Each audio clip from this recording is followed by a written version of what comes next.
it's kind of done. What's up, guys? Frank Macaluso here from Garageaholic, giving you another episode of the E24 LT1 behind me. And yes, I have mad scientist hair because I am in the doldrums of the fabrication part of this swap. I am doing nothing but welding and cutting and more welding in order to get everything to play perfectly on this car. Today we're gonna be working on steering column, we're gonna be working on the shifter, and we're gonna be learning what it takes to weld on cast aluminum, which by the way is very difficult. But we do need an E24 engine temperature coolant sensor to report back to the dash so that that dash control, that instrument cluster works correctly. So without further ado, let's start the fabrication. And I got a special guest today. The owner of this car, Charlie Kamel, will be here today to help out with some of the fabrication. Stand by, guys, you don't want to miss this one.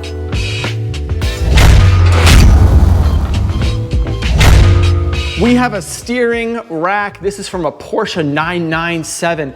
I installed this rack. I was able to mount it. As you can see right here, there are basically 15 millimeter M12 bolts that basically bolt right into these plates that I had fabricated. This steering rack is placed as far up and as far over to the center of the drive line as possible. And as you know, we need to refabricate our steering knuckles because the steering knuckles that were on here before, you can see them right here, I cut them off. I cut them off because we don't need them. The old steering box setup had a drag link that went right here, and as you can see, interfered directly with this rear sump oil pan.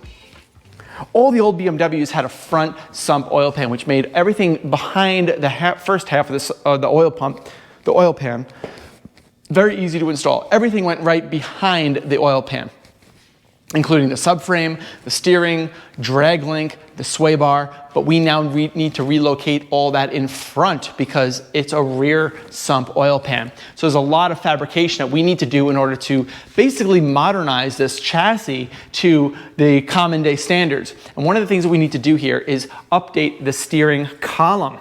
Now let's talk a little bit about the steering column. Now that we've got the steering rack basically centered, installed as high as possible, and installed as far back as possible, we can talk about the column. And yes, we'll go through the remaining components of the system, including a little bit more on the pump, a little bit more on the knuckles that we've designed by Wolf Tech Fabrication, and we will also go through the plumbing. What a crazy steering column this is going to be, but it's going to work. What we have here is a Porsche steering rack that has a slightly different tooth on the spline. So we had to get a actual U-joint from a Porsche in order to adapt it. That goes out to a custom adapter that goes from the rubber grommet to a 3/4 double D shaft. And that goes directly to a slimline U-joint that you can get in many different places on the internet. And then that goes to what you can see here is a eyelet, a 3/4 eyelet, which will end up getting installed to hold the main steering column up there in place. And then that one then obviously just goes right to the steering wheel. So let's take this apart, take it down, and see where we need to install the eyelet in order to maximize the effectiveness of and not violate any of the turning, the angles for these U-joints to best function effectively. Okay, so let's just be a little bit clunky here. This is the column, right? It needs to go in between the frame rail and the driver's side header without touching it, right? Now, this is mounted quite rigidly with a single circular polyurethane bushing on either side, so it's not really moving anywhere, but I'm not really too concerned about that. What I really need to know is where is this 3/4 eyelet that I'm kind of wiggling here gonna go, right? Where is it gonna end up getting installed? And it's hard to predict where exactly it'll go because everything is fluid, right? So I think I have a pretty good idea of where it's gonna go, somewhere along there, right? When you're installing these types of things, you really need to consider when you weld a bracket in, whether or not you're gonna be able to take the engine out. This is a engine that drops down. That's how we're gonna be taking this engine out. There's no way to remove it from above because of the accessories that are in the way and also the size of the engine, and there's no removable core support. So everything is gonna be dropping down. So if I'm gonna be welding a bracket for that 3/4 inch eyelet, that tie rod end, well, can I still remove the engine? Is the exhaust going to get in the way? And the answer is no. So let's take the engine out. Let's take a look and see where the steering column is actually going to live and figure out how we're going to be able to install this with a bracket and make this eyelet removable if we need to replace it. Always good to make things replaceable.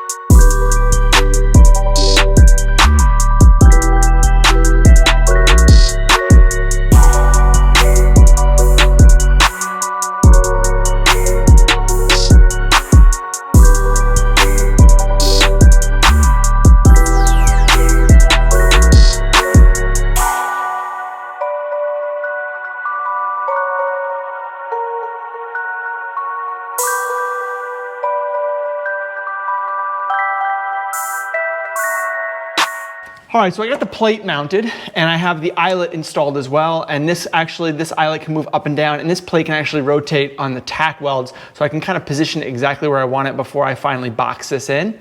But you can see here that with the rack being placed right here, the exhaust manifold is coming right there. This actually should be okay. And the position of this steering column does not interfere with the brake pedal. And there's a rubber bushing up in there that accounts for any slight misalignment, which, as you can see, we've offset it just about a ½ inch over in the center of this hole. This is okay to do in terms of the installation because the rubber bushing, like I said, will take into account any of that slop. But this looks like it's going to end up doing just fine, no interference with here. But yeah, I think I'm in a good spot here to start boxing this in and figuring out exactly how to weld this guy up so it doesn't move on us. Yeah, pretty good stuff.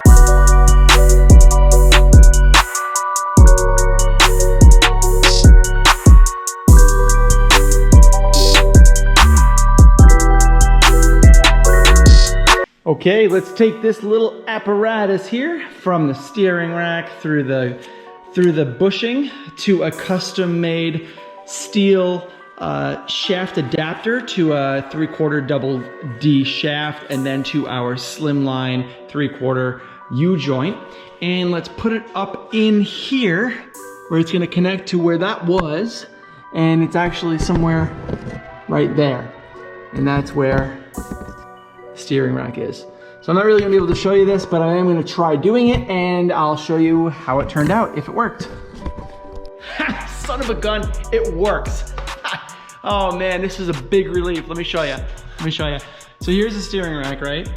And I can't really move it this way, left and right, but you can see inside of there, the column goes up underneath the motor mount bracket, and it comes up and goes around the exhaust and goes to the eyelet here, which then holds the steering column that goes right into the steering wheel. And you can see here, it turns beautifully.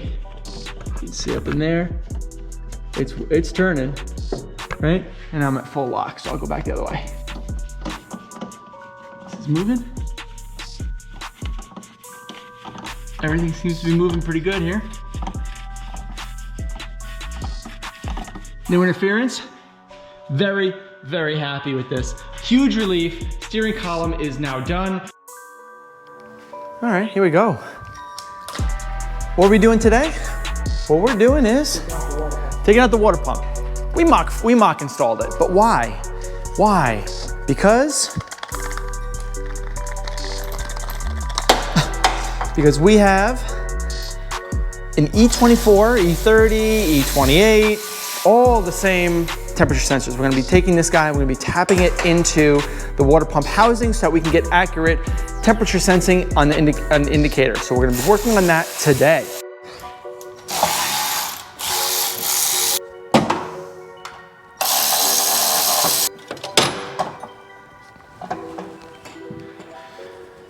There it is, it's the water pump assembly, and we are not changing that, that's for sure. We basically got our bung here, right? It's M12 by 1.5 thread. We got our hole right there. Gotta weld the bung on the hole. Do you have any comments about the bung hole? Oh, looks good. No, looks good. Looks good, he says. All right, so where's our swap? Where's our switch? There it is. So this guy goes in. It's going to end up sitting, it's probably something like that, right there. You can see. So this is going to end up getting welded right to that, and that's where our switch is going to be. We'll put a BMW harness on that. It's already grounded to the chassis, basically through the aluminum cast here, as well as the signal pin will be going straight out there and directly to one of these pins on this, what you want to call X20 or C101, but it is the engine connector for the E24, and that is the pin that we're going to end up tapping into amongst all the other pins. Oil pressure is another one we're going to tap into. We got to tap into the fuel pump and the starter wire and the switch power and a bunch of other things as well as part of that.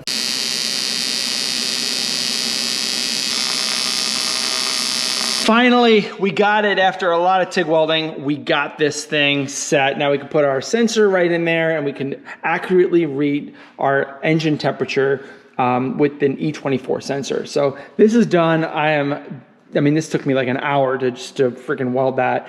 Welding on cast is really difficult. So I'm glad I did it. I'm glad I got it out of the way. The other thing I wanted to do here while I have Charlie here is to talk about the shifter. Get on in there. So this is the stock shifter for the Camaro right here, okay? Yes, sir.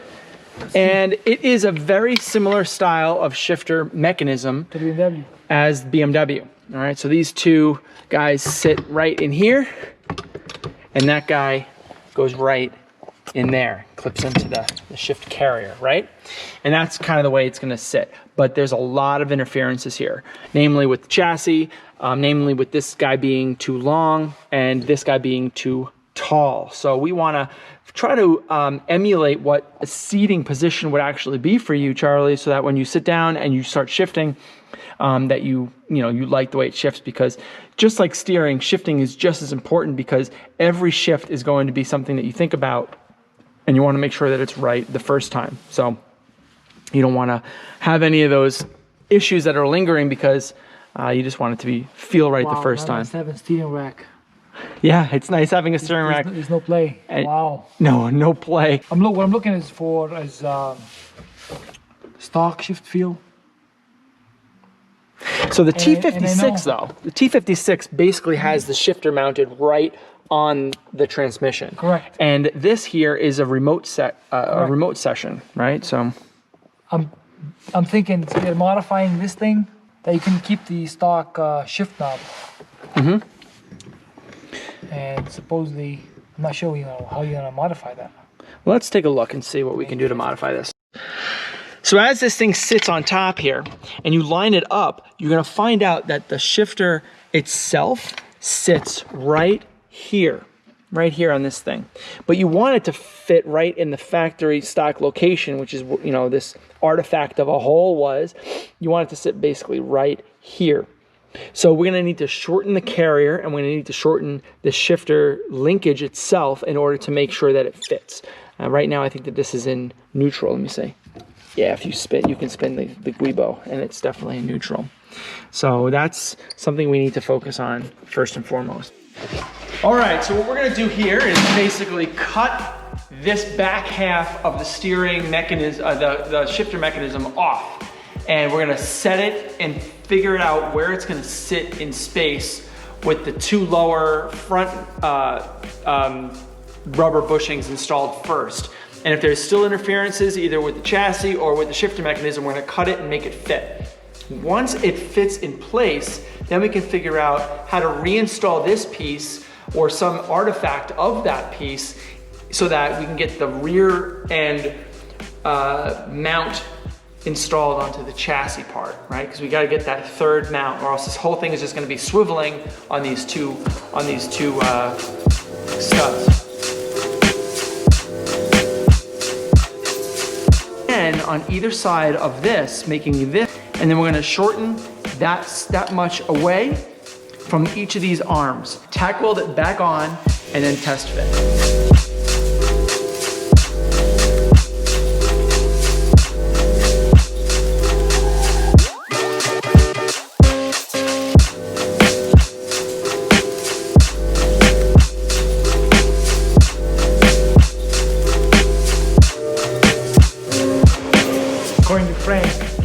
the difference between here and here should be very, or almost very close to a fraction of a millimeter in there. Okay, you think it'll work? Think it'll work? Let's see. I think it will work. It has to go right on in the first time with no interferences. Can it happen? Let's see.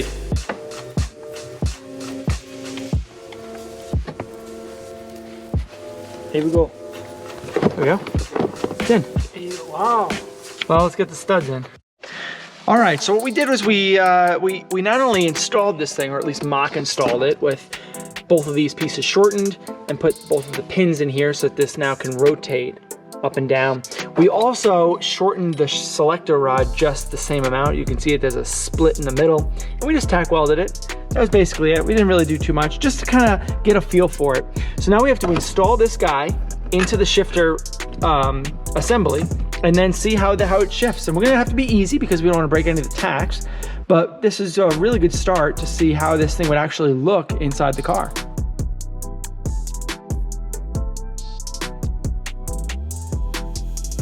Okay, Charlie, so I know we don't have the back piece set up, which is why this is moving a lot like that.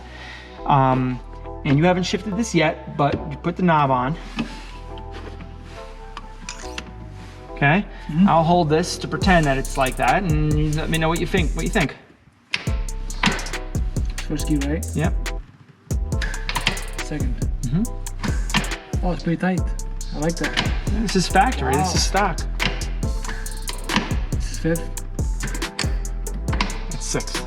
That feels really good, actually. Yeah, it's okay? Yep. This is a stock feel. It's just shortened. That's all it is.